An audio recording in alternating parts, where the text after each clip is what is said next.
everyone, welcome to Vyas IAS. This is the next lecture of Mission UPSC 2027. आज जो हम कर रहे हैं वो है हमारा प्रो लीप डे 18. ठीक है, इसमें हमारा टारगेट है सेडिशन एक्ट के बारे में पढ़ना. Sedition act along with that हम लोग इसमें रॉलेट एक्ट पढ़ेंगे एंड इसके अलावा हम जलियांवाला बाग मैसाकर देखेंगे. जो हमने फर्स्ट लेक्चर में हमारा जो मिशन यूपीएससी 2027 था उसमें हमने सबसे पहले फर्स्ट चैप्टर में भी जलियांवाला बाग के बारे में पढ़ा था जो 1919 में हुआ था अमृतसर में. आई होप आप लोगों को याद होगा.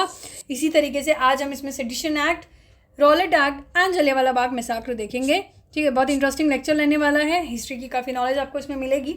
हालांकि हम लोग डिटेल में जब पढ़ेंगे इसको, जब हम हिस्ट्री पढ़ेंगे, बट अभी हम एक थोड़ा बहुत कि यार पता तो होना चाहिए कि बुक में आया है पॉलिटी में सेडिशन है क्या.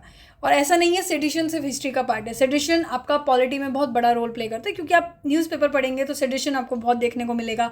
हालांकि अब इसका नाम बदल गया है, बट सेडिशन के बारे में हमें काफ़ी सुनने को मिलता है, काफ़ी न्यूज़पेपर में भी आता है, बुक्स में भी हम पढ़ेंगे, इवन पॉलिटी हो या आपका हिस्ट्री हो.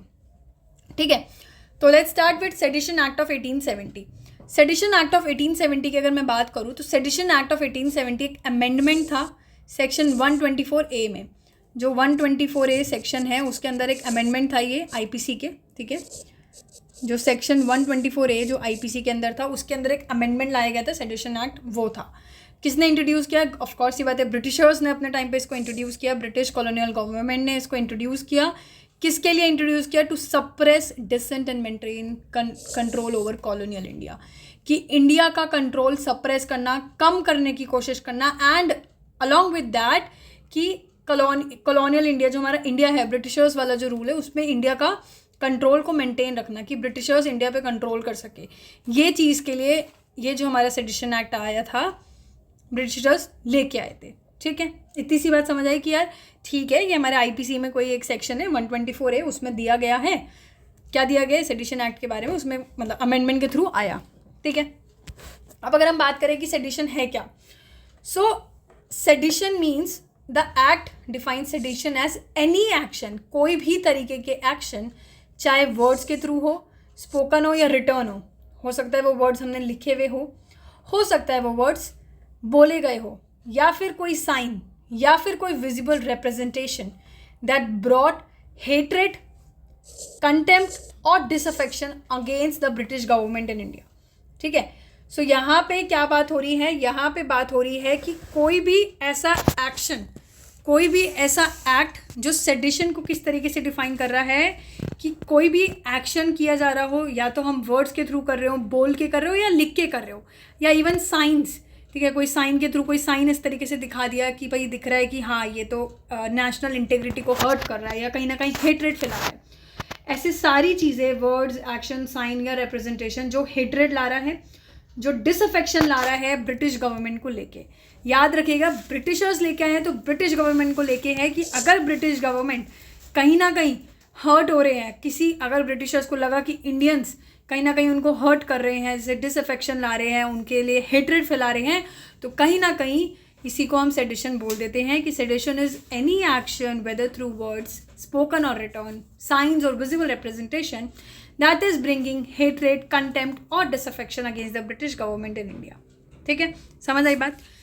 अब अगर हम बात करें, अगर सेडिशन में किसी के ऊपर आरोप लग गया कि दैट सेडिशन के अंदर कि हाँ इन्होंने कहीं ना कहीं, आप हम कहें ब्रिटिशर्स के अगेंस्ट इन्होंने कहीं ना कहीं हेट्रेड फैलाने की कोशिश की, तो what's the punishment for that? The punishment for sedition range from life imprisonment, यानी कि या तो उम्र भर कैदी जेल हो सकती है, विद और without a fine, to imprisonment up to 3 years, की 3 साल तक की जेल हो सकती है. ठीक है, तो डिपेंड करती है कि कितना ज़्यादा उन्होंने हेट्रेड फैलाई है, कितना ज़्यादा उन्होंने, अब कह सकते हैं वायलेंस कर रहे हैं, उस हिसाब से पनिशमेंट डिफाइन की जाती थी. ऑब्जेक्टिव क्या है? To suppress growing nationalist sentiments and political opposition among Indians. कि वही है कि जो भी इंडियंस के मतलब ऑब्जेक्टिव यही था कि अगर कोई भी इंडियंस कहीं ना कहीं आप ऐसे कह सकते हैं हेट्रेड फैला रहे हैं, कोई नेशनल सेंटिमेंट को हर्ट कर रहे हैं या अपोज कर रहे हैं, तो कहीं ना कहीं सेडिशन के अंदर वो आ जाएगा. ठीक है, स्कोप की अगर हम बात करें, सो इस एक्ट में क्या टारगेट किया गया है? न्यूज़पेपर्स, पैम्पलेट्स, पब्लिक स्पीचेस और कोई भी फॉर्म ऑफ एक्सप्रेशन जिसको हम परसीव कर सकते हैं as critical of the colonial regime, ठीक है, कोई भी मतलब किस किस तरीके से इसका एक्ट ने टारगेट किया, न्यूज़पेपर के थ्रू अगर फैला रहा है कोई इंडियंस, ठीक है, हेट्रेड, या पैम्पलेट्स के थ्रू, या पब्लिक स्पीचेस के थ्रू, या किसी भी तरीके से हो, चाहे लिख के बोल रहे हो, कैसे भी, अभी हमने देखा ना, it can be in the form of written, sign, hatred, किसी भी तरीके से फैलाई जा रही हो तो हम कहेंगे वो सेडिशन एक्ट के अंदर आ जाएगा। सो कुछ बहुत प्रोमिनियंट फ्रीडम फाइटर्स हैं, जैसे बाल गंगाधर तिलक हैं, जो सबसे पहले आप कह सकते हैं फ्रीडम फाइटर जिनको सेडिशन एक्ट के अंदर इनको जेल की गई थी। एंड देन बाद में महात्मा गांधी जी भी थे, were charge under this law for speeches and writings, ठीक है। क्या थे बाल गंगाधर तिलक को क्यों सेडिशन एक्ट के अंदर लिया गया था, वो भी हम डिटेल में पढ़ेंगे, ठीक है।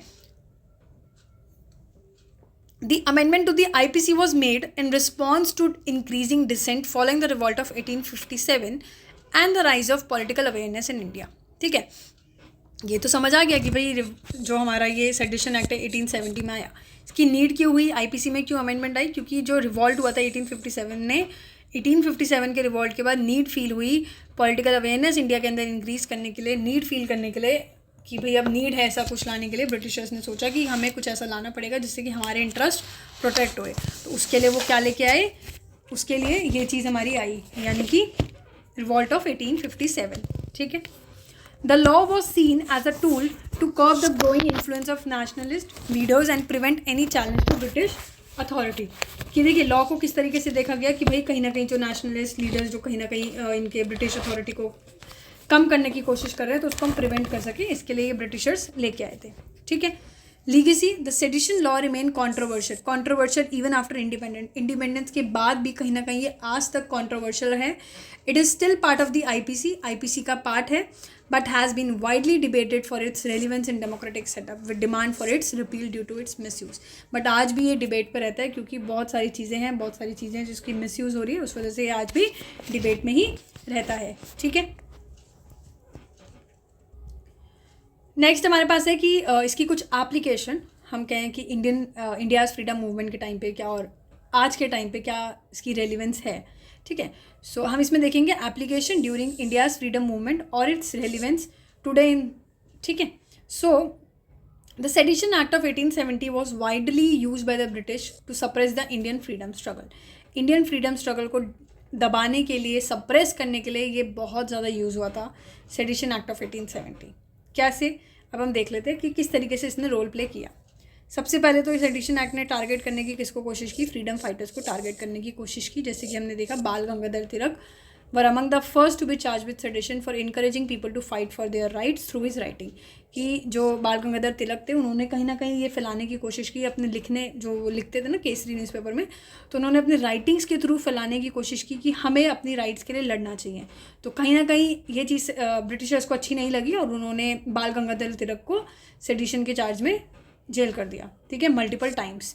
इवन देन महात्मा गांधी जी को भी चार्ज किया गया इन 1922, जो भी उन्होंने आर्टिकल लिखा यंग इंडिया के अंदर, ठीक है, जो न्यूज़पेपर आता था पहले यंग इंडिया, उसमें उन्होंने कुछ आर्टिकल लिखा, तो उसके अगेंस्ट फिर से उनको ब्रिटिशर्स ने क्या किया, इम्प्रिजन कर दिया। He called the law a tool of operation and proudly pleaded guilty, ठीक है। दूसरा कैसे, न्यूज़पेपर क्रशिंग न्यूज़पेपर्स, यानी कि जो इंडियन न्यूज़पेपर्स थे, एडिटर्स थे, तो कहीं ना कहीं उन्होंने क्रिटिसाइज़ करना शुरू किया ब्रिटिश पॉलिसीज़ एंड उन्होंने क्या प्रमोट करने की कोशिश की, नेशनलिज्म प्रमोट करने की कोशिश की, ठीक है। तो इसकी वजह से काफ़ी न्यूज़पेपर्स को शट डाउन कर दिया गया, काफ़ी न्यूज़पेपर्स बंद किए गए और जो एडिटर्स थे काफ़ी एडिटर्स को जेल भी करवाया गया। कि इन्होंने किया, ब्रिटिशर्स ने किया। तो क्रशिंग न्यूज़पेपर यानी कि न्यूज़पेपर को शट डाउन करा, क्यों, क्योंकि वो कहीं ना कहीं नेशनलिस्ट को प्रमोट कर रहा था एंड कहीं ना कहीं एडिटर्स को जेल भी हुआ, ठीक है। लिमिटिंग पब्लिक स्पीचेस लिमिट हो रही थी कहीं ना कहीं। तो एनी स्पीच और public statement that encourage people to oppose British rule, कोई भी तरीके की स्पीच या कोई भी ऐसी पब्लिक स्टेटमेंट पब्लिक अगर दे रहा था जो ब्रिटिशर्स को अपोज कर रहा था, तो उसको सेडिशन के तरह में बोला जाता था कि ये सेडिशन के अंदर आ गया, आपने हमारे को क्रिटिसाइज किया, ये सेडिशन के अंदर आ गया। सो दिस है the British control protest and gathering. तो कहीं ना कहीं ब्रिटिश ने कोशिश की कि लिमिट करे पब्लिक स्पीचेस को और सेडिशन एक्ट के अंदर इनको डाल दिया जाए। Then we have fear among people means कि लोगों के अंदर डर फैलाया, कि sedition law created fear among ordinary Indians, जो भी ऑर्डिनरी इंडियंस थे उनके अंदर डर फैलाया। As even small criticism of the government could lead to jail time, क्योंकि भाई तुम छोटा सा भी हमको क्रिटिसाइज करोगे तो तुम्हें जेल हो जाएगा। तो कहीं ना कहीं सेडिशन ने कैसा अपना रोल प्ले किया, इंडियन फ्रीडम फाइटर को टारगेट करने की कोशिश करी, न्यूज़पेपर्स क्रश कराए, पब्लिक स्पीचेस को लिमिट कर दिया and along with this fear among people, लोगों के अंदर डर फैलाया। आज इसकी अगर हम रेलिवेंस की बात करें तो सेडिशन लॉ हमारे section 124A of the IPC के अंदर आता है, जो आज भी एग्जिस्ट करता है, बट कहीं ना कहीं इसका रोल कॉन्ट्रोवर्शियल है। क्यों रोल कॉन्ट्रोवर्शियल है? कहीं ना कहीं आज भी डिबेट होती है फ्री स्पीचेस पे कि क्रिटिक्स ऐसे आर्ग्यू करते हैं कि कहीं ना कहीं ये जो लॉ है is misuse to silence journalist, क्योंकि ऐसा बोला जाता है कहीं ना कहीं देखा जाए तो हम जर्नलिस्ट को साइलेंट कर रहे हैं कि ये चीज़ नहीं बोलनी, ये चीज़ नहीं दिखानी, right. And people who criticise the government, जिस भी जो लोग क्रिटिसाइज कर सकते हैं गवर्नमेंट को, जो लोग अभी भी जर्नलिस्ट लिख सकते हैं, तो कहीं ना कहीं हम उनको रोक रहे हैं सेडिशन की वजह से, क्योंकि सेडिशन में तो किसी को भी लग जाएगा जो हर्ट कर रहा है, ठीक है। तो कहीं ना कहीं ये चीज़ मिसयूज कर रहे हैं। So this goes against the right to free speech in a democracy. हमारा डेमोक्रेसी हमको कहता है we have a right to free speech, but कहीं ना कहीं जब हमारे पास ये दिक्कत हो रही है कि हम लोग नहीं बोल सकते, हम लोग कुछ भी नहीं बता सकते, क्रिटिसाइज भी नहीं कर सकते, तो कहीं ना कहीं ये हमारी डेमोक्रेसी को हर्ट कर रहा है, right. So debate on free speech आज भी कॉन्ट्रोवर्शियल है। मिसयूज एलिगेशंस, ऐसे बहुत सारे इंस्टेंस हैं जहाँ पे लोग गवर्नमेंट की पॉलिसीज़ को लोग प्रोटेस्ट कर रहे हैं, ठीक है, और बोल रहे हैं कि अभी भी हमें सेडिशन लगाया हुआ है, तो कहीं ना कहीं ये भी एक इशू क्रिएट कर रहा है। So there are instances where people protesting government policies or expressing dissent are charged with sedition. This raises concerns about whether the law is being used to suppress legitimate criticism. कि भाई ये तो concern ला रहा है ना कि किस तरह के जो लॉज लाई जा रही है तो कहीं ना कहीं सप्रेस कर रहे हैं, कहीं ना कहीं हम लोग क्रिटिसिज्म भी नहीं कर सकते, तो ये मिसयूज़ हो रहा है, misuse of allegation. Court role की अगर मैं बात करूँ तो कहीं ना कहीं Indian judiciary has clarified that mere criticism of the government does not amount to sedition unless it incites violence. की कोर्ट इंडियन जुडिशरी ये कहता है कि सिर्फ गवर्नमेंट का क्रिटिसाइज करना नहीं कह सकते हम कि सेडिशन है, जब तक वो वायलेंस क्रिएट नहीं कर। अगर वो कोई चीज़ वायलेंस ही नहीं क्रिएट हो रही, सिर्फ गवर्नमेंट ने बोला है, तो दैट डजंट मीन्स कि हम उसको बोल दे सेडिशन हो गया। However the law misuse continue to spark debates, but still अभी भी ये डिबेट पे चल रहा है। कॉल्स फॉर रिपील, वही है कि बहुत सारे लोगों ने, इवन लीगल एक्सपर्ट ने, एक्टिविस्ट ने ये डिमांड करी कि सेडिशन लॉ हटा देनी चाहिए, क्योंकि वो हमारे कॉलोनियल एरा के टाइम से चल रही है, ब्रिटिशर्स के टाइम पे चल रही है, जो कहीं ना कहीं फ्रीडम को सप्रेस कर रहा है। और हमारी इंडियाज़ डेमोक्रेटिक वैल्यू, जिसमें हमारे पास राइट है to speech, right of freedom to speech, तो कहीं ना कहीं वो हमारी हर्ट हो रही है, तो इस चीज़ को रिपील कर देना चाहिए, इस चीज़ को रिमूव कर देना चाहिए। आज भी ये डिबेट चल रही है। समझ आ रही है बात कि आज इसका क्या रेलिवेंस है। समरी में अगर हम बोलें, so during the freedom movement the sedition law was use to crush India's fight for independence, and today while it is still in use many believe it is outdated and often misused, leading to debates about whether it should be repealed और reformed. कि आज भी debate चल रही है कि क्या वो रिपील होना चाहिए या रिफॉर्म होना चाहिए, ठीक है। अब मैंने बताया था कि हम देखेंगे कि कौन कौन से लोग चार्ज हुए अंडर सेडिशन एक्ट, तो हमने पढ़ा बाल गंगाधर तिलक और महात्मा गांधी, तो हम थोड़ा देख लेते हैं क्यों क्या, ठीक है। So sedition act of 1870 encapsulated in section 124A of the Indian penal code which has been invoke against various individuals over time, both during the British colonial era in the independent India, ठीक है भाई। Independent India में भी था, British colonial time पे भी था कि सेडिशन एक्ट था। अब ब्रिटिश कॉलोनियल के टाइम पे अगर मैं बात करूँ, during the British colonial era, तो बाल गंगाधर तिलक की अगर हम बात करें, एक प्रोमिनेंट फ्रीडम फाइटर, इन्होंने सेडिशन चार्जेस 2 बार फेस किए। एक बार इन्होंने किया 1897 में, जब उनको उनकी जो स्पीच उन्होंने दी उसको लेके प्रोसिक्यूट किया गया। सो इन 1897 he was prosecuted for his speech that allegedly incited violence leading to death of 2 British officials। कि भाई उन्होंने जो स्पीच दी उसकी वजह से क्या हुआ, 1897 में जो बाल गंगाधर तिलक ने उन्होंने जो स्पीच दी उससे कहीं ना कहीं वायलेंस हुई, और वायलेंस की वजह से क्या हुआ, 2 ब्रिटिश ऑफिसर्स की डेथ हो गई, ठीक है। और दूसरा कब उनको सेडिशन चार्ज के अंदर पकड़ा गया, 1909 में, जब उन्होंने कहीं ना कहीं कुछ लिखा अपने न्यूज़पेपर, जो वो न्यूज़पेपर लिखते थे केसरी, उस न्यूज़पेपर में उन्होंने कुछ ऐसा प्रमोट किया जो ब्रिटिशर्स को हर्ट किया, तो कहीं ना कहीं उस वजह से भी इनको सेडिशन चार्जेस लगे थे। 2 बार लगे, 1897 में और 1909 में, ठीक है। महात्मा गांधी की अगर हम बात करें तो महात्मा गांधी जी में 1922 में लगा, ठीक है, विद सेडिशन, जो भी उन्होंने आर्टिकल अपना यंग इंडिया में लिखा, ठीक है, जहाँ पे उन्होंने ब्रिटिश रूल को कहीं ना कहीं क्रिटिसाइज करने की कोशिश की। उन्होंने ही रेफर टू सेक्शन 124A, उन्होंने बोला ये जो सेडिशन का सेक्शन 124A है, कहीं ना कहीं it is the prince among the political section of the Indian penal code designed to suppress the liberty of the citizen. कहीं ना कहीं ये तो एक तरीके से सप्रेस करने की कोशिश कर रहा है इंडिया वालों की, सिटीजन की लिबर्टी को, ठीक है। अब बात करते हैं कि क्या सेडिशन लॉ आज भी एक्टिव है इंडिया में। देखिए, सेडिशन लॉ आज भी एक्टिव है, बट अब उसको नए नाम से रिप्लेस कर दिया गया, जो मैंने आपको पहले बताया उसको नए नाम से रिप्लेस कर दिया गया, विच इज़ भारतीय न्याय संहिता, ठीक है। एज ऑफ जुलाई 1, 2024, देखिए 1 जुलाई 2024 को सेडिशन लॉ इन इंडिया को, जो पहले हम बोलते थे section 124A of the IPC के अंदर आता था, उसको अब रिपील और रिप्लेस करके एक नए प्रोविजन के अंदर लेके आए, विच इज़ भारतीय न्याय संहिता। ये ध्यान रखना, पहले section 124A of the IPC में था और अब हम इसको बोलते हैं भारतीय न्याय संहिता में। ठीक है, अब बात करते हैं कि किस तरीके से ट्रांजिशन हुआ। पहले हमारे पास सेडिशन हुआ करता था, सेडिशन से हम लोग ट्रेजन पे आए। अब सेडिशन क्या था वो तो हमें समझ आ गया। अब ट्रेजन की बात करें कि क्यों ट्रांजिशन हुआ सेडिशन से ट्रेजन के अंदर। देखिए, सेडिशन जो था हमें समझ आ गया तब तक कि सेक्शन 124A में था, जो कहता था कि this section criminalize any speech or action that brought or attempted to bring hatred, contempt और disaffection toward the government establish by law in India. ठीक है, कि भाई इंडिया में जो भी लॉ है उसके लिए अगर गवर्नमेंट को कोई भी क्रिटिसाइज कर रहा है, गवर्नमेंट के लिए कोई भी हेटेड फैला रहा है, कोई भी डिसअफेक्शन फैला रहा है, तो उसको सेडिशन के अंदर वो चार्ज हो जाएगा। ठीक है, पहले ऐसा होता था सेक्शन 124A सेडिशन ब्रिटिशर्स का था, बट इंडिया में भी तो अडॉप्ट हुआ, तो इंडिया में इंडिया के टर्म्स में आ जाता है। फिर उसके बाद हमारा आया सेडिशन से ट्रेजन पे, जो कि किस सेक्शन के अंदर आया? ऑफकोर्स BNS के अंदर आएगा, आईपीसी के अंदर नहीं आएगा, जो कि सेक्शन है आपका 147। Section 147 of the BNS treason में क्या था कि this new provision focuses on act that endanger the sovereignty. ये जो नया प्रोविजन आया है ये कहता है कि वो सारे लोग इसके अंदर चार्ज किए जाएंगे जो भी इंडिया की सोवेनिटी, यूनिटी एंड इंटीग्रिटी को हर्ट कर रहा है, डेंजर में ला रहा है, तो कहीं ना कहीं उसको इसके अंदर डाला जाएगा। सेडिशन बोल सकते हैं, ट्रेजन भी बोल सकते हैं। It penalize those who wage war against the government of India. जो भी लोग सिटीजन सरकार के लिए, गवर्नमेंट ऑफ इंडिया के लिए कोई भी आप कह सकते हैं वेपन यूज़ कर रहा है या कोई आर्म रेबिलियन यूज़ कर रहा है, उसको कहीं ना कहीं पैनलाइज किया जाएगा। Attempt to wage such war or abet the waging of such war. ठीक है, वेज वॉर वही होता है, कहीं ना कहीं हम वेपन्स यूज़ करके, हथियार यूज़ करके सरकार को हर्ट करने की कोशिश कर रहे हैं। तो हम लोग ट्रांजिशन हुए सेडिशन से ट्रेजन पे। सेडिशन जिसमें हम लोग बात करते थे कि कहीं ना कहीं नेशनल क्या कहते हैं हेट्रेड फैलाने की कोशिश करी, डिसअफेक्शन फैलाने की कोशिश करी। But section 147 of the BNS हमको क्या कहता है कि अगर हम किसी भी तरीके का वेज वॉर यूज़ कर रहे हैं या इंडेंजर कर रहे हैं अपनी सोवेनिटी, यूनिटी और इंटेग्रिटी को, तो वो ये सारी चीज़ें कवर करता है। काफ़ी ब्रॉड कंसेप्ट के साथ हमारा ये BNS के अंदर आया है सेक्शन 147। जो काफ़ी चीज़ें हमारा सेक्शन 124A एडिशन के अंदर नहीं कवर होती थी, वो काफ़ी चीज़ें इसके अंदर इंटीग्रेट की गई है। क्या है, कैसे, वो अभी हम डिटेल में पढ़ेंगे। ठीक है, ये वीडियो बहुत इंपॉर्टेंट है। हो सकता है कि जो बिल्कुल बिगनर है उनको भी नहीं समझ आए, बट इट्स लाइक कि अगर आपको नहीं भी समझ आ रहा है ना, तो आप सुनने की कोशिश करिए। अगर मैं 100% में से आपको 20% चीज़ें भी दिमाग में जा रही है ना, तो इट्स गुड। 20% चीज़ें भी अगर आप समझ पा रहे हैं एज अ बिगनर, तो इट्स गुड, बिकॉज हम काफ़ी चीज़ें भी इसको बार बार पढ़ेंगे। अभी तो हम 8th क्लास की बुक पढ़ रहे हैं, 9, 10, 11, 12, then we will have history, newspapers हम देखेंगे, हम स्टैंडर्ड बुक्स देखेंगे पॉलिटी की। ठीक है, तो काफ़ी चीज़ें आप बार बार इसको पढ़ोगे तो आपको खुद समझ आने लग जाएगी। तो अभी के लिए इसको बस सुनते रहिए, जो दिमाग में बैठ रहा है 20%, 30%, इट्स फाइन। इसका मतलब ये नहीं कि आप बार बार की तरह देखते रहेंगे, राइट।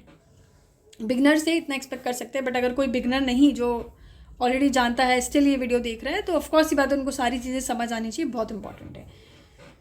तो अब हम बात करते हैं डिफरेंसेस की। तो स्कोप के टर्म्स में बात करते हैं। पहला कि जो सेडिशन लॉ है, कहीं ना कहीं ऑफकोर्स ये बात है, उसको क्रिटिसाइज़ किया गया था for its broad application, but ये जो नया ट्रेडिशन लॉ आया है वो स्पेसिफिकली टारगेट करता है कुछ एक्शंस जो देश की इंटेग्रिटी और सोवेनिटी को हर्ट कर रहा है। ठीक है, इंटेंट की अगर हम बात करें तो एम्फोसिस है shifted from suppressing dissent against the government to addressing activities that pose a direct threat to the nation. कि सेडिशन के अंदर हम ये चीज़ें देखते थे कि जो भी चीज़ गवर्नमेंट को सप्रेस करने की कोशिश कर रहे हैं वहाँ पे हम कवर करते थे, बट सेडिशन से हम ट्रेजन पे तो आए हैं, तो उसमें शिफ्ट हुआ है फोकस कि अब हम वो चीज़ें देखते हैं जो डायरेक्टली नेशन को हर्ट कर रहा है, जो डायरेक्टली नेशन पे थ्रेट पहुँचाने की कोशिश कर रहा है, वो चीज़ें भी इसमें कवर करते हैं। So criticism of the government without intent to harm the country unity और sovereignty is not penalize under the new law.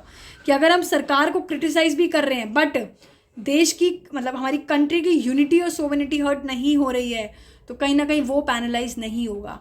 But अगर गवर्नमेंट को भी पैनलाइज कर रहे हैं और साथ में कंट्री की यूनिटी और सोवेनिटी भी इफेक्ट हो रही है, तो पैनलाइज आप होंगे इस new section 147 of the BNS के अंदर। ठीक है, this is very important. Current status, so sedition law is no longer active in India. अब हम बोलेंगे कि इंडिया में एक्टिव नहीं है, इसको रिप्लेस कर दिया गया है बाय द प्रोविजंस इन भारतीय न्याय संहिता, जो एड्रेस करता है treason and acts endangering the nation sovereignty and integrity. ठीक है, बार बार आएगा सोवेनिटी इंटीग्रिटी, यही समझ जाना कि इसमें सिर्फ यही चीज़ों की बात हो रही है। So this stage reflects an effort to modernize India's legal framework, की इंडिया का जो लीगल फ्रेमवर्क है उसको मॉडर्नाइज करने की कोशिश कर रहा है एंड इंश्योर करने की कोशिश कर रहा है कि जितनी भी लॉज है वो सारी की सारी किससे अलाइन हुए, डेमोक्रेटिक प्रिंसिपल से। कि अगर हम बोल रहे हैं फ्रीडम ऑफ स्पीच हमारे पास है तो हमारे पास ऐसी चीज़ें होनी भी चाहिए एक्चुअल में, ऐसा नहीं कि सिर्फ लिखने के लिए है। And protection of fundamental rights, की सारी फंडामेंटल राइट्स प्रोटेक्ट हुए। ठीक है, ये तो समझ आ गया। अब बात करते हैं कि यार BNS क्या है, कि भारतीय न्याय ये जो संहिता है ये है क्या। देखो बहुत डिटेल में नहीं जाएंगे, आई विल रीड दैट। जहाँ ऐसा है नहीं कि आपको नहीं समझ आएगा, बहुत सिंपल भाषा में लिखा है, हालांकि ऑफकोर्स मैं थोड़ा बहुत समझाती रहूँगी। ठीक है, तो आप बिल्कुल फोकस के साथ देखिएगा। अब आगे का जो हम देख रहे हैं कि भारतीय न्याय संहिता क्या है, एक नया लीगल फ्रेमवर्क है जो इंडियन गवर्नमेंट लेके आई है 2023 में। ठीक है, किसको रिप्लेस करने के लिए, जो पुराने टाइम से, जो कॉलोनियल टाइम से चल रहा है इंडियन पैनल कोड, IPC को रिप्लेस करने के लिए तो BNS आया है, मैंने आपको बताया, और अभी 2023 में ही आया है ये। ठीक है, जो आपका इंडियन पैनल वाला कोड है जो 1860 सेक्शन 124 है, ये कहीं ना कहीं 1860 से चल रहा है, उसको रिप्लेस करने के लिए जो कॉलोनियल टाइम से चलने के लिए आ रहा था उसको चेंज करा हमने BNS के नाम से। एक ब्रॉडर रिफॉर्म है इंडिया के क्रिमिनल जस्टिस सिस्टम को मॉडर्नाइज करने के लिए by replacing the outdated laws, कुछ बेटर प्रोविजंस लाना, कंट्री की, नेशंस की करंट नीड और डेमोक्रेटिक वैल्यूज़ को भी इसके अंदर कंसीडर किया गया है। अगर हम बात करें फीचर्स की तो कहीं ना कहीं मॉडर्नाइज लॉ है, क्योंकि BNS ने रिप्लेस किया है जो पुराना और वेग लॉज थी IPC के अंदर। ठीक है, फोकस किया है क्लैरिटी पे, स्पेसिफिसिटी पे and relevance to contemporary Indian society. Focus किया गया है नेशनल इंटीग्रिटी पे, सोवेनिटी, यूनिटी एंड इंटीग्रिटी पे, जिसने प्रोविजन जो है सेक्शन 124 है पहला वाला उसको रिप्लेस किया है नए उसके साथ सेक्शन 147 ट्रेजन। ठीक है, स्ट्रीमलाइन पनिशमेंट वही है कि पेनल्टीज़ को रिवाइज कर दी गई है, प्रोपोर्शनैलिटी इंश्योर करने की कोशिश करिए। प्रोपोर्शनैलिटी इंश्योर करने का मतलब ये हो गया कि जितना आप गलत काम करेंगे, जितना आप वायलेंस करेंगे, उस हिसाब से आपको पनिशमेंट मिलेगी, उसी प्रपोर्शन में मिलेगी। ऐसा नहीं कि सबके लिए फिक्स है, अगर आपका क्राइम बड़ा है तो आपको बड़ी पनिशमेंट मिलेगी, क्राइम छोटा है तो उस हिसाब से पनिशमेंट मिलेगी। एंड इफेक्टिवनेस लाने की कोशिश करिए, बैलेंसिंग डेटरेंस विद जस्टिस, की कहीं ना कहीं जस्टिस भी मिले। विक्टिम सेंट्रिक अप्रोच, यानी कि ज़्यादातर फोकस किस पे प्लेस किया गया, ज़्यादातर फोकस किस चीज़ पे दिया गया है कि जस्टिस मिले विक्टिम को with updated provisions for crime, जैसे कि सेक्सुअल वायलेंस और साइबर क्राइम के लिए भी। डीक्रिमिनलाइजेशन ऑफ सर्टेन एक्ट, कि कुछ कॉलोनियल एरा के टाइम से जो चल रही थी जिसमें हम प्रोविजंस थे क्रिमिनलाइज करना एक्शंस को, जैसे अडल्ट्री और बैगिंग वाली जो चीज़ें थी वो रिमूव कर दी है सोसाइटल प्रोग्रेस के लिए। ठीक है, टेक्नोलॉजी एंड साइबर क्राइम की अगर मैं बात करूँ तो BNS ने एड्रेस करे मॉडर्न चैलेंजेस। ठीक है, जैसे सेडिशन के अंदर ये वाले चैलेंजेस नहीं थे, cyber crime, financial fraud, but क्योंकि आजकल ये क्राइम आपको पता है बहुत कॉमन हो गए हैं, तो BNS ने ये कोशिश करी है कि जो हमारे साइबर क्राइम, फाइनेंशियल फ्रॉड और इवन डेटा प्रोटेक्शन है, उन चीज़ों को भी कॉम्प्रिहेंसिवली इसके अंदर कवर करें। ठीक है, पर्पज़ यही था कि पहला रीज़न तो ये था यार, जो ब्रिटिशर्स के टाइम पे चल रहा था, कॉलोनियल पीरियड के टाइम से चल रहा था, उसको हटाए के अब कुछ नया लेके आए, तो डीकॉलोनाइज करने के लिए बहुत ज़रूरी था to decolonize India's legal system by removing laws which is rooted in the British colonial policies. ठीक है, ऐसी लॉ क्रिएट करना जो सिंपलर हो, मोर एफिशिएंट हो, इंडियन वैल्यूज़ को रिफ्लेक्ट कर रही हो, हमारी फंडामेंटल राइट्स को रिफ्लेक्ट कर रही हो, and to enhance justice delivery and ensure laws which is align with India's democratic and constitutional principles. Implementation की बात करें, so BNS along with other laws like Bharatiya Nagarik सुरक्षा संहिता, जिसने CRPC आपका क्रिमिनल प्रोसीजर कोड जो है उसको रिप्लेस करा है। ठीक है, तो उसकी जगह क्या आ गया, भारतीय नागरिक सुरक्षा संहिता, एंड भारतीय साक्ष्य बिल, जिसने इंडियन एविडेंस एक्ट हमारा जो है उसको रिप्लेस करके भारतीय साक्ष्य बिल आ गया, 2023 में आ गया, फॉर्मली हमने 2024 में अडॉप्ट कर दिया। तो कुछ इम्प्लीमेंटेशन हुए, अभी याद नहीं भी होगा तो इट्स वेरी फाइन, क्योंकि हम इसको बार बार पढ़ेंगे बाद में। की प्रोविजंस की अगर हम बात करें कि ट्रेजन ने रिप्लेस किया सेडिशन को, मैंने अभी बताया है कि सेडिशन लॉ रिमूव हो गया है, ये वाला चीज़ आ गया है जो क्या एक्ट टारगेट करता है, sovereignty, unity and integrity of India which is focusing on actual threat rather than dissent. ठीक है, अब ट्रेजन का मतलब क्या होता है, बहुत देर से हम लोग पढ़ रहे हैं, मैंने बताया भी है। वैसे ट्रेजन का मतलब वापस देख लेते हैं कि ट्रेजन का मतलब एक कंट्री को बीट्रे करना। ठीक है, कंट्री को इस तरीके से बीट्रे करना कि कंट्री की सेफ्टी, यूनिटी और सोवेनिटी को हर्ट करना। तो treason means betraying your country by doing something that threatens its safety, unity और इंटेग्रिटी, जैसे कि waging war, helping enemies of the country. ठीक है, हमारी एनिमीज़ जो है उन कंट्रीज़ को हेल्प करना, कुछ एक्शंस ऐसे लेना जो कंट्री के इंटीग्रिटी को इफेक्ट कर रहा है। A person who gives secret information about India to another country, मान लो कि इंडिया में कोई बंदा रह के पाकिस्तान को कुछ डेटा दे रहा है, तो कहीं ना कहीं कंट्री की इंटीग्रिटी इफेक्ट हो रही है, कहीं ना कहीं हमारी कंट्री वीक हो रही है, तो इसको हम बोलते हैं ट्रेजन। तो ट्रेजन ये इंश्योर करके रखता है कि कोई भी अगर सिटीज़न या कोई भी जो भी रह रहा है हमारी इंडिया में, वो जो भी अगर हमारे अगेंस्ट काम करे नेशनल सिक्योरिटी के और सोवरेनिटी के, उसको पनिशमेंट मिले। ठीक है, समझ आ गई ट्रेजन। सेकेंड चीज़ हमारे पास है कि प्रोविजंस में पहला प्रोविजन हमने देखा कि ट्रेजन आया उसके अंदर। दूसरा है मॉब लिंचिंग। मॉब लिंचिंग क्या होता है? मॉब लिंचिंग मतलब कि जब बहुत सारे लोग, मॉब मतलब ग्रुप ऑफ पीपल, जब बहुत सारे लोग अपने हाथ में कानून ले रहे हैं और उस कानून के हिसाब से किसी को भी क्राइम, किसी के साथ भी गलत कर रहे हैं, ठीक है, इंजरी पहुंचाने की कोशिश कर रहे हैं, कोई मिलकर कम्युनिटी मिलके हार्म पहुंचाने की कोशिश कर रही है किसी particular section of the society को या किसी इंडिविजुअल को, इसको बोलते हैं मॉब लिंचिंग। तो mob lynching happens when a group of people takes the law into their own hands and attack someone they believe has committed a crime without even proof. मान लो मैंने बहुत सारे लोग मिलकर, हम लोगों ने एक ग्रुप बना लिया और मैं किसी ना किसी को हार्म करने की कोशिश कर रही हूँ, मुझे ऐसा लग रहा है इसी ने ही क्राइम किया, मैं इसको मारूंगी, बिना सबूत के मैं उसको मार रही हूँ, तो कहीं ना कहीं इससे सीरियस इंजरी या फिर डेथ भी हो सकती है। अगर किसी मॉब को लगा कि किसी ने कुछ चोरी करी है या किसी स्पेसिफिक कम्युनिटी ने ये काम किया है, बिना पुलिस से इन्वेस्टिगेट करे हम खुद ही मारना शुरू कर रहे हैं, खुद ही मॉब लिंचिंग कर रहे हैं, ठीक है, पुलिस को हेल्प इन ले रहे, तो इसी कहते हैं मॉब लिंचिंग। तो मॉब लिंचिंग लॉज ये हेल्प करने की कोशिश करते हैं कि ऐसे वायलेंट एक्ट जो लोग ले रहे हैं मिलके, ये चीज़ें ना करें और जस्टिस इंश्योर करें to through proper legal channels. ठीक है, specific provisions have been introduce to address mob lynching which was absent in IPC. तो आईपीसी के टाइम पे मॉब लिंचिंग जैसी चीज़ें कवर नहीं थी, बट अब आईपीसी के बाद जो हमने बीएनएस लेके आए उसमें ये सब चीज़ें कवर कर रहे हैं।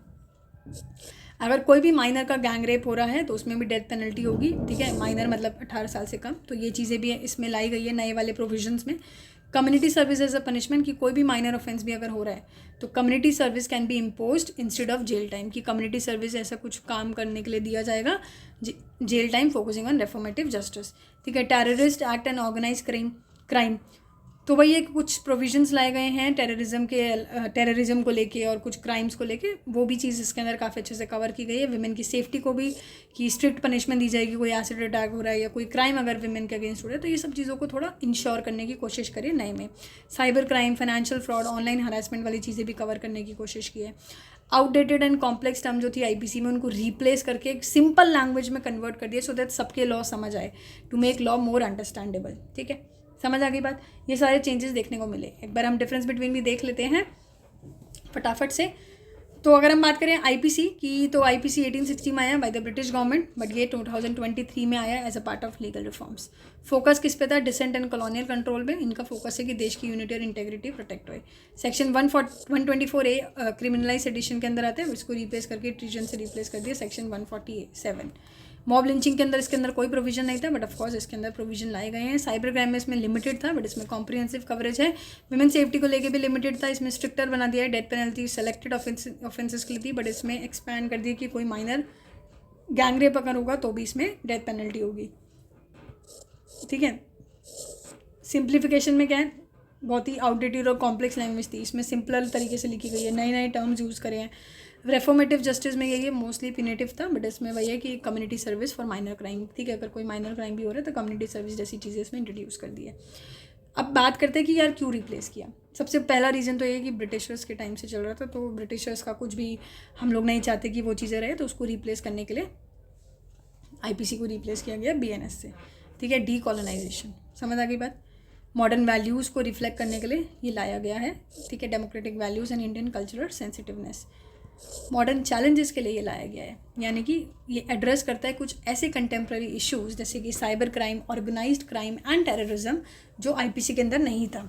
विक्टिम सेंट्रिक अप्रोच, यानी कि विक्टिम को लेके कि भाई जस्टिस, ज़्यादातर किस पे फोकस करता है कि विक्टिम को जस्टिस मिले और फेयर ट्रायल हो, और सिंप्लीफाइड फ्रेमवर्क को सिंप्लीफाई करने के लिए। Bharatiya Nyaya Sanhita modernize India's legal framework by replacing colonial era law with a progressive, victim focused and reform oriented system. It marks a shift from punitive justice to one that balances accountability, deterrence and societal reform. ठीक है, समझ आ गई बात। अब हो सकता है कि आप लोगों के मन में ये सवाल आए कि इतना टाइम क्यों लगा हमको आईपीसी को रिप्लेस करने में बीएनएस के साथ। मतलब वो 1860 में आया, तो 1860 से अगर हम बात करें तो इतना टाइम क्यों लगा कि 2023 या 24 में आके इसको रिप्लेस किया। देखिए, उसके कुछ रीजंस हैं। पहला रीज़न है कॉलोनियल लीगेसी। ये देखिए, जब आईपीसी इंट्रोड्यूस किया गया ब्रिटिशर्स ने 1860 में, एंड वो डीपली एम्बेडेड हो गया इंडियाज़ लीगल सिस्टम में कि हम लोगों ने इसको अपने लीगल सिस्टम में इतनी तरीके से अंदर आप ऐसे कह सकते हैं इन्वॉल्व हो गई थी इंडिया, हर तरीके की जो अपनी लॉज थी वो इसी से रिलेट करके बनाई गई थी, तो कहीं ना कहीं एकदम से चेंज करना डिफिकल्ट था। For over 150 years it was treated as the backbone of criminal law. Criminal law के लिए हम ऐसे कह सकते हैं बैकबोन मानते थे इसको, IPC को, तो कहीं ना कहीं एकदम से सारी चीज़ें चेंज करना डिफिकल्ट था। ठीक है, कॉम्प्लेक्सिटी ऑफ रिफॉर्म, तो रिप्लेसिंग एक वेल स्टैब्लिश लॉ जो बनी बनाई है, इतनी स्टडी करके पब्लिक कंसल्टेशन के साथ ये बनाना, दोबारा बनाने में बहुत टाइम लगता है। बनी बनाई चीज़ों को एकदम से कैसे ख़राब कर देते हैं, चेंज कर देते हैं, आप ऐसे कह सकते हैं। सो इस प्रोसेस में टाइम लगता है। Focus on minor amendment over the year instead of a complete overall, government made piecemeal amendments to IPC addressing only specific need, कि अब जो नए अमेंडमेंट लाए, जो BNS में आया उसमें कहीं ना कहीं माइनर अमेंडमेंट पे फोकस करने की कोशिश की। ठीक है, जो IPC में आप देखेंगे इतने ज़्यादा नहीं थी चीज़ें, इसमें सिर्फ तो इसमें कोशिश की कि कुछ माइनर अमेंडमेंट पे भी ध्यान दिया जाए। ठीक है, lack of political will, legal reform often get delayed due to lack of political consensus and priority, especially for laws not directly affecting immediate governance, कि कुछ legal reforms जो थे कहीं ना कहीं डिले हो रहे थे, कहीं ना कहीं political consensus नहीं बन रहा था। कंसेंसस नहीं मतलब सारे जो आप कह सकते हैं सबका हाँ नहीं हो रहा था, हर कोई मेजॉरिटी लोग हाँ नहीं कर रहे थे इसको लेके कि लीगल रिफॉर्म आने चाहिए नहीं आने चाहिए, तो इस वजह से भी नहीं ला पा रहे थे। नीड्स को हमें देखा कि कहीं ना कहीं अब नीड्स चेंज हो गई, अब कुछ ऐसे क्राइम्स होने लग गए हैं, cyber crime, terrorism, mob lynching, जो पहले IPC में फ्रेमवर्क में नहीं था, तो कहीं ना कहीं इन चीज़ों को लाने के लिए भी, इसलिए भी ऐसा लगा कि अब चेंज कर देना चाहिए। ठीक है, वेजिंग वॉर, आपने देखा होगा बीच में एक टर्म आया, वैसे मैं आपको बता चुकी हूँ वेजिंग वॉर, कि कहीं ना कहीं एक्शंस, रेबिलियन वगैरह, आर्म्स वगैरह यूज़ करके गवर्नमेंट को हर्ट करना, टेकिंग अप आर्म्स और violent action against the government with the intent to overthrow it, destabilize it और harm the country sovereignty, unity and integrity. ठीक है, एग्जाम्पल में वही है आर्म रेबिलियन, मतलब लोग मिलके वेपन्स लेके कहीं ना कहीं सरकार पे मारने की कोशिश कर रहे हैं, वेपन्स यूज़ करने की कोशिश कर रहे हैं। टेररिज्म हो गया, जैसे बॉम्बिंग और even attacking, targeting the government, public institution और ऑफिशियल्स। और कुछ एक्सटर्नल एग्रेशन हो गया कि फॉरेन कंट्री को हेल्प करना या मिल के किसी के साथ इंडिया में अटैक करना। तो BNS के अंदर वेजिंग वॉर को एक सीरियस ऑफेंस माना गया है और उसके अंदर कवर किया गया है dealing with treason. So the punishment for waging war may include life imprisonment or even the death penalty depending on the severity. Examples की बात करें तो इंडियन नेशनल आर्मी जैसे कि ब्रिटिश ने चार्ज किया था सुभाष चंद्र बोस, ठीक है, उनको INA Indian national army soldiers जो थे with waging war during India's freedom struggle के टाइम पे। एंड टेररिस्ट अटैक जो 26/11 का आपको पता है अटैक हुआ था, वो भी इसका एक एग्जाम्पल है वेजिंग वॉर का। ठीक है, अब ये जो ट्रेजन और मॉब लिंचिंग हमने पढ़ा, ट्रेजन और मॉब लिंचिंग, तो ये BNS के अंदर क्या है? ठीक है, BNS इसको हम कैसे रिलेट करें, तो ट्रेजन जो है ना, ट्रेजन ने क्या किया है, सेडिशन लॉ को रिप्लेस करने की कोशिश की है। ट्रेजन ने सेडिशन लॉ को रिप्लेस किया है और डायरेक्टली किस चीज़ पे टारगेट कर रहा है कि कोई भी हार्म अगर करता है इंडिया की सोवेनिटी, यूनिटी एंड इंटेग्रिटी को, सिक्योरिटी को, तो ये चीज़ वो कवर करने की कोशिश करता है। ठीक है, ट्रेजन ने रिप्लेस किया सेडिशन लॉ को और टारगेट क्या करता है, ये चीज़ें। और लाइफ इम्प्रिजमेंट है, डेथ पेनल्टी भी है, ठीक है, फाइन भी हो गया, जैसे कि sharing military secrets with an enemy nation के साथ, या फिर कोई आर्म रेबिलियन इंडिया के अगेंस्ट हमने ज्वाइन कर लिया, तो कहीं ना कहीं ये चीज़ें क्या है, ट्रेजन के अंदर आ जाती है। मॉब लिंचिंग मैंने आपको बता चुकी है, जो ग्रुप में हो रहा है, violent act by a crowd that punishes someone without a trial, rumours suspicious होने की वजह से, या हमारी नफरत है हमने इसलिए किसी को मार दिया, या हमें र्यूमर आया कि इसने इसको मारा तो हमने फटाफट उसको मार दिया ग्रुप बना के, ये सब चीज़ें जो हो रही है, तो BNS ने अब कुछ स्पेसिफिक लॉज लाइए कि ऐसे क्राइम्स को भी हैंडल करे। पनिशमेंट वही है कि डिपेंड करता है कितनी सीवियरिटी है। ठीक है, जैसे एग्जांपल भी है मॉब लिंचिंग है, जैसे 2015 में दादरी लिंचिंग वाला जो था, जिसमें र्यूमर्स फैले थे बीफ कंजम्पशन को लेके, फिर झारखंड लिंचिंग 2019 में जो हुआ था। ठीक है, क्यों ज़रूरी है ये दोनों चीज़ें, क्योंकि ट्रेजन लॉ इसलिए ज़रूरी है कि इंडिया की सिक्योरिटी, सोवेनिटी को प्रोटेक्ट करने के लिए कोई भी इंटरनल या एक्सटर्नल थ्रेट से, और मॉब लिंचिंग लॉज भी इसलिए ज़रूरी है कि इंडिया के अंदर जस्टिस होए और किसी भी तरीके की जो वायलेंस हो रहे हैं इनको डिस्करेज करने की कोशिश करें। ठीक है, अब अगर हम बात करें कि पनिशमेंट की बात करें, वैसे हम पनिशमेंट खैर देख चुके हैं, तो इसमें कुछ रियल लाइफ एग्जांपल्स के साथ मैंने लिखा है कि पनिशमेंट्स कैसे कैसे हैं। जैसे कि ट्रेजन क्या है वो तो हमें समझ आ गया कि अटेम्प्टिंग और engaging in war against the government of India, तो पनिशमेंट वही है, डेथ पेनल्टी भी हो सकती है या लाइफ इम्प्रिजनमेंट भी हो सकता है। मॉब लिंचिंग में भी हम देख चुके हैं सेम चीज़ें। रियल लाइफ एग्जाम्पल वैसे मतलब हम याद अगर हो जाते हैं तो इट्स फाइन, अदरवाइज आप बाद में इसको देखेंगे कि कहाँ काम आते हैं। जैसे ट्रेजन का केस 2008 में हुआ था, अजमल कसाब का, पाकिस्तानी नेशनल था, जो मुंबई टेरर अटैक जो हुआ था उसमें इन्वॉल्व थे। ठीक है, जिसके वजह से मल्टीपल कैजुअलिटी आई, तो कसाब को कन्विक्ट किया गया था कि उन्होंने वेजिंग वॉर यूज़ किया against India and in was sentence to death. 2012 में उनको डेथ पेनल्टी भी दी गई। इसी तरह मॉब लिंचिंग का एग्जांपल हम देख सकते हैं। 2015 में मोहम्मद अखलक थे, जिनको दादरी वाला जो मैंने अभी आपको एग्जांपल बताया बीफ वाला, उसको लेके इनका था। ठीक है, तो इंपॉर्टेंस क्या है इन प्रोविजंस की? इंपॉर्टेंस यही है कि ट्रेजरी ये इंश्योर करते हैं कि protection of national security by imposing severe penalties on those which is attempting to undermine the sovereignty of the country. और मॉब लिंचिंग में यही है कि address the menace of the collective violence, ensuring that individuals participating in such act face stringent consequences thereby upholding the law, rule of law। ठीक है, तो ये सारे प्रोविजन अंडर जो BNS के अंदर आए हैं, कहीं ना कहीं वो सीरियस ऑफेंसेस को भी टैकल करता है, सीरियस ऑफेंस को भी इंक्लूड करता है, जो IPC के अंदर नहीं था। हर एक स्टेट इंडिविजुअल्स को लेके promoting a more secure and just society. ठीक है, तो ये चीज़ थी हमारी BNS एंड IPC को लेके। आई होप आपको ये चीज़ें समझ आई होंगी। ठीक है, और वैसे तो ये वीडियो थोड़ी बड़ी हो गई है 35 मिनट्स की, तो जो अगला हमारा एक्ट है रॉलेट एक्ट और हमारा जलियांवाला मैसाक्र, वो हम नेक्स्ट वीडियो में देखेंगे सो दैट वो दोनों एक ही सेक्शन में आपका कवर हो जाए। ठीक है, सो अगर आपको कोई भी डाउट अगर अभी भी रहता है तो आप मुझे कमेंट सेक्शन में या फिर व्हाट्सएप कर सकते हैं इस नंबर पे। और अगर आप लोग 2027 या 2028 के एस्पिरेंट हैं और अगर आप व्हाट्सएप ग्रुप पे अभी तक ऐड नहीं हुए हैं तो सेम नंबर पे आप मैसेज कर दीजिए। इवन आप टेलीग्राम ग्रुप भी ज्वाइन कर सकते हैं, उसकी लिंक डिस्क्रिप्शन में ऑलरेडी गिवन है। So thank you. See you in the next video.